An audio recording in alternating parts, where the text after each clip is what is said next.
నిర్మల్ జిల్లా కేంద్రంలో చిరుతపులి సంచారం కలకలం సృష్టిస్తుంది. విశ్వనాథ్పేట్ నుంచి బంగల్పేట్ వెళ్లే దారిలో పంట పొలాల సమీపంలో స్థానికులకు చిరుత కనిపించింది. దీంతో సమాచారాన్ని అధికారులకు చేరవేశారు.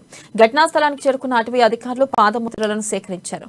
అది ఎటువైపు వెళ్లి ఉంటుందనే విషయమై ఆరా తీస్తున్నారు. కాగా చిరుత సంచారం నేపథ్యంలో స్థానికులు అప్రమత్తంగా ఉండాలని, ఒంటరిగా బహిరంగ ప్రదేశాల్లో తిరగొద్దని సూచించారు.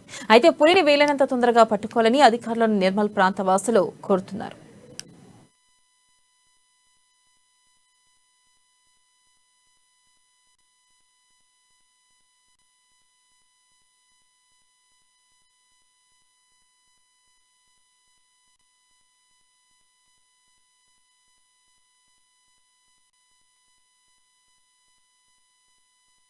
ఈరోజు 8-9 గంటల టైంలో విశ్వనాథ్ బైపాస్ నుండి బంగల్పేట కట్టకు వస్తుండే ఆడ 2 చిరుత పులులు రోడ్డు మీద ఉన్నాయి. అందరికీ ప్రతి ఒక్కరి కష్టాలు పోటలు చెప్తూ ఉంటున్నాం. దయచేసి రాత్రి బయటకు వెళ్ళొద్దు, వెళ్ళినా జాగ్రత్త పడాలా.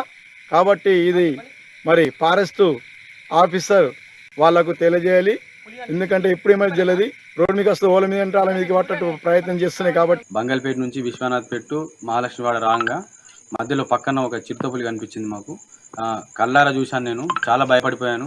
భయపడి మా మిస్సెస్ని ఎక్కించుకొని రాగా అదే ఆ రోడ్ నుంచి ఇట్లా రాగా దాని పక్కన రోడ్ పక్కన కూర్చొని ఉండే. చూసేసరికంటే నా బైక్ లైట్ చూసి అది పైకి తల ఎత్తేసరికంటే నాకు చాలా భయం వేసింది. అలాంటి 2 చిరుతపుళ్ళు అని తెలిసింది. సో మహాలక్ష్మి అటు బంగల్పేట అటు విశ్వనాథ్పేట వాళ్ళు ఉన్నారు ఎవరు కానీ రాత్రి టైంలో బయట పోకుండా